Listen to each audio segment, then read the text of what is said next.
should be good to... 20. Shit, wrong one. No. Yeah? Have I got sugar in them both? You may have. Oh, fucking hell.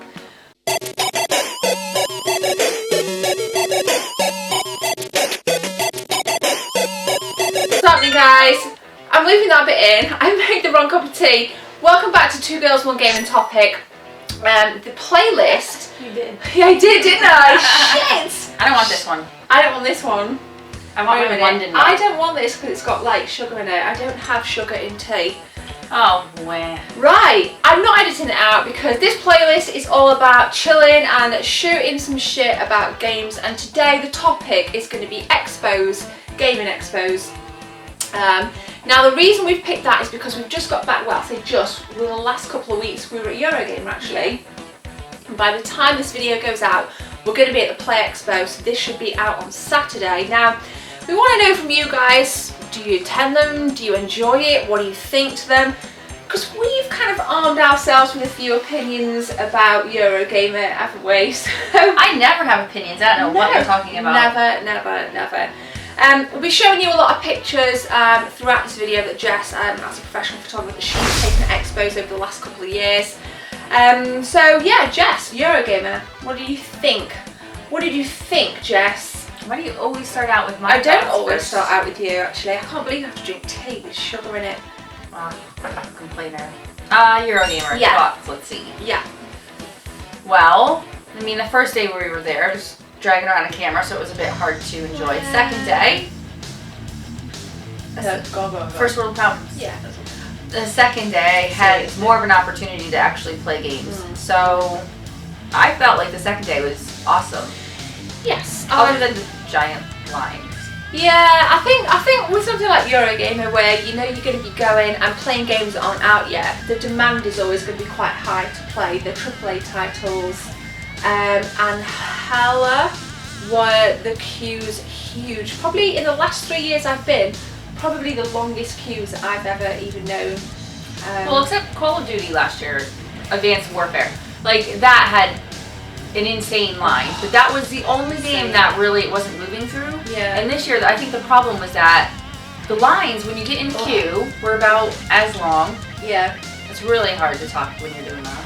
Sorry guys. The lines were not as long when you look at them, but the fact of the matter is you were not moving once you got in that queue, or line for us Americans. Right. You know, it was just, it's great to have a lot of gameplay. Everybody wants to play as much as possible with the gameplay, but they were allowing people to play for so long that it made it not even worth it. By the time you got to play the game, you're just like, I'm exhausted, I need to pee, I need something to eat. Right. You know? I think we clocked for Halo 5 Guardians, for example, the play time was between 20 and 25 minutes.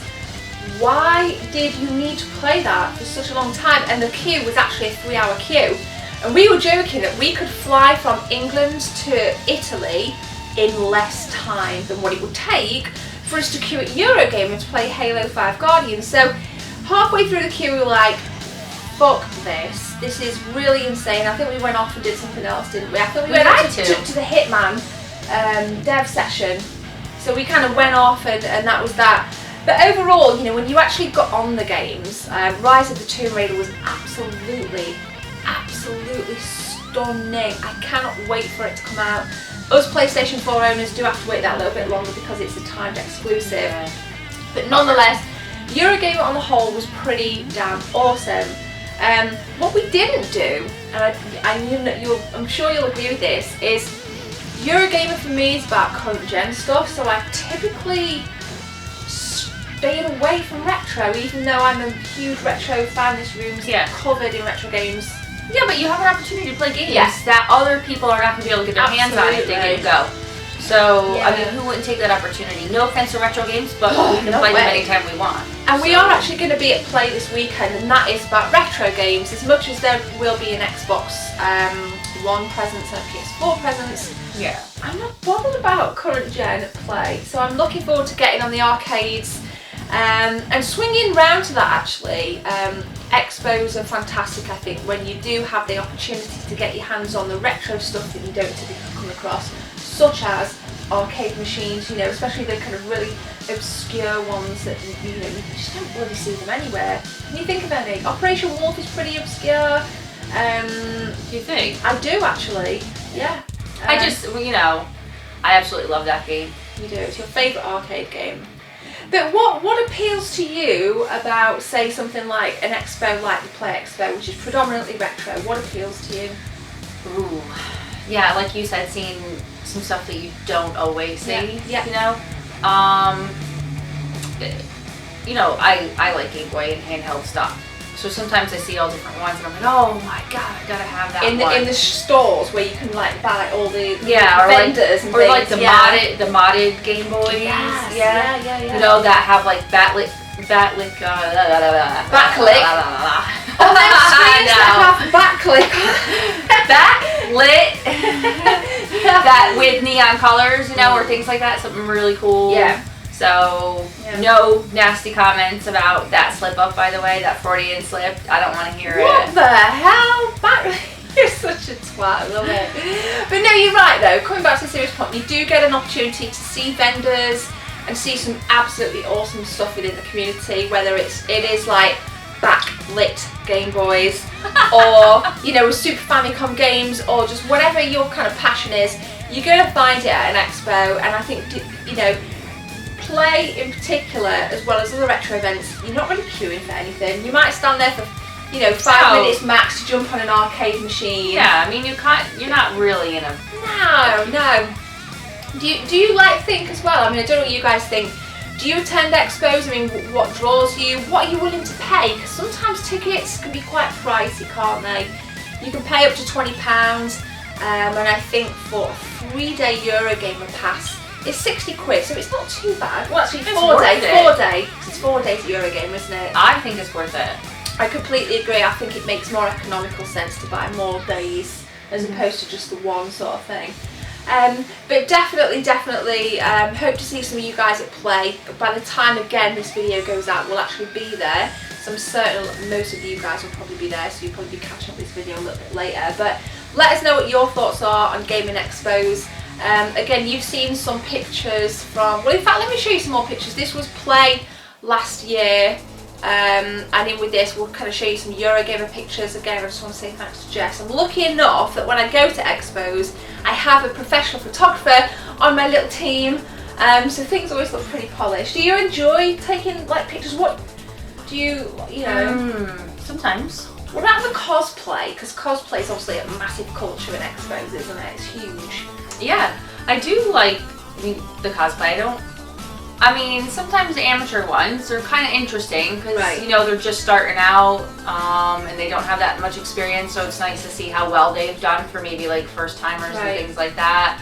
And then of course the ones that have been doing it for a while go through like the extremes. Their costumes are amazing, and I just think it's an art form. Now, I know I'll probably have people that like this aspect or this comment, but basically, you know, when they have to get up on the stage and do some sort of weird move or, I don't know, act out something. With the music on in the background. Yeah, that I don't really care for. I don't. But I like actually seeing the work that they put into the So it's cosplay. Not the cosplay stage shows you like, but you like just kind of walking around and like bumping into fucking Princess Zelda. Yeah, exactly. Or in my case, as I'm going to show you here, Lara Croft. And Master Chief as well, and Vault Boy. Well, he was a cosplay, but that one, in fact, we did see plenty of Vault Boy. Oh yeah, I really like the Fallout ones. Yeah. So that was pretty darn cool. But it's not something I would do. I'm not a kind of cosplay kind of person. I would do it. Would you? Yeah. Leave a comment. Oh god. In the description right now. I'm gonna regret this. Right. Leave a comment in the description that. What should Jess dress up as for cosplay? And if you see us, I'm going to encourage her to go to the next expo in cosplay. Leave a comment below. We'll kind of add up the comments and see if we get, you know, like Yoshi. Yeah. But I've asked Yoshi. I've asked Ryu. people to. You could pull off Ryu. No. Blanca. Oh god. As if you listen to anybody's comments about this stuff, because I've asked people to leave in the comments for you to buy me a white PS4 and you didn't. And fact, after Eurogamer, I had so much fun on one particular game that I actually was better at than Gemma. Yeah, she beat me. Imagine that. She was awesome. I got so enthusiastic about it that I actually went out and bought my own PS4. Not a white one though. They didn't have any in the 1 terabyte. Right, I wanted a 1 terabyte, so I went with the matte black or jet black, whatever. Yeah. But So nice. it's matte now. It's super matte nice. finish. So she's kind of been to Expos and kind of came off with the PS4, so that's pretty rad. And in fact, if you want to see her FIFA goal, I'll put a link in the description as well as in the cards here of the Eurogamer trip. And you'll see us playing FIFA and you'll see her goal. It was the United States versus England and she beat me 1-0 and you actually won a cool Microsoft notepad. Yeah, it's right there on my desk. Which is pretty awesome. So Expos can be really, really fun. You get those little added bonuses, don't you, which I think are just really cool and stuff. So, and I like the indie games. When we go to Eurogamer, that's fantastic. And there's some indie play too. Yep, we're going to see Making Games that created Rage and Justice. Big shout out to them. The guys that developed Unbox, Poncho, Prospect Games and Poncho. They saved a Kickstarter to develop Poncho to where it is now, which again, in the blog article I wrote, I'll link in the description.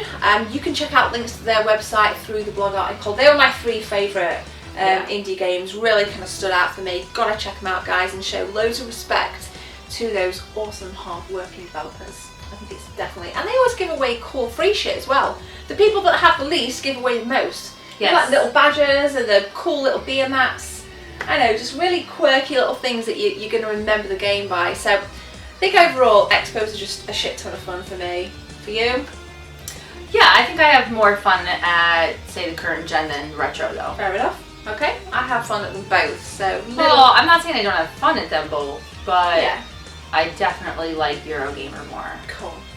And we'll be there next year, I'm sure, as well, doing the same old thing, just having fun and seeing people. So that concludes this episode, guys. We just wanted to put it out there for episode 3. We will be back with episode 4, and my playlists, again, are all linked in the description. Games we never knew, pickups, hot topics, everything's in there, so check it all out, guys. But thank you very much for watching. Do you have any final words of wisdom with you, like your slip of the tongues or anything like that? Final words of wisdom. Final words of wisdom. Yeah, don't wait for your spouse to buy you a video game console. Go out and get it yourself.